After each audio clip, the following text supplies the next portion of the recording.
जब मैं रात को घर पहुंचा तो मेरी पत्नी ने चुपचाप खाना परोसा। मैं महसूस कर सकता था कि वो किसी अनकहे दर्द से गुजर रही है। मैंने उसका हाथ थामते हुए कहा, मुझे तुमसे कुछ जरूरी बात करनी है।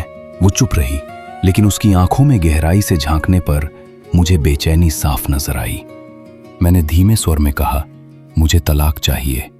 ये सुनकर उसने सिर उठाया और संयमित आवाज में पूछा, क्यों? उसकी आंखों में उदासी के साथ एक उम्मीद भी झलक रही थी। मैं जानता था कि उसे ये सुनकर बहुत तकलीफ होगी, लेकिन मैं अपने फैसले पर अटल था। असल में मैं किसी और से प्यार करने लगा था। उसका नाम आरती था। खैर, उस रात हमने कोई बातचीत नहीं की कि वो अपने कमरे में अकेले सिसकती रही और मैं अपने फैसले के बारे में सोचता रहा। अगले दिन मैंने तलाक के कागजात तैयार करवाए और उसे घर, कार और कंपनी के शेयर देने का प्रस्ताव दिया। उसने उन कागजों को देखा और फाड़ दिया और बिना कुछ बोले कमरे से बाहर चली गई।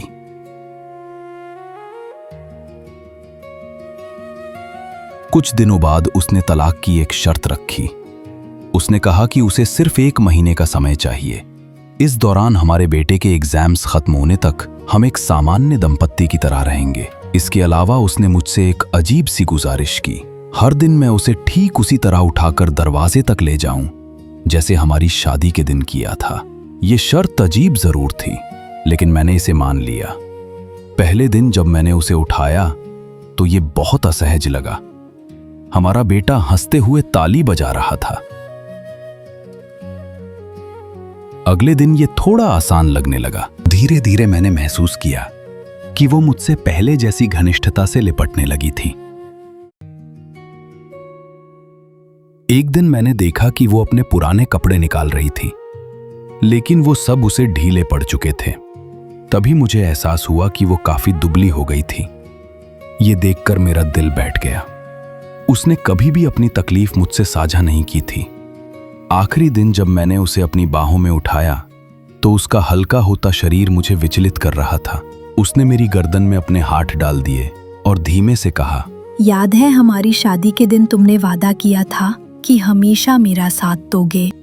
उस दिन मेरी आंखों में आंसू थे। उस शाम मैंने आरती को सब कुछ बताया और कहा, मुझे अपनी पत्नी से तलाक नहीं लेना। आरती गुस्से में आ गई और दरवाजा बंद कर दिया।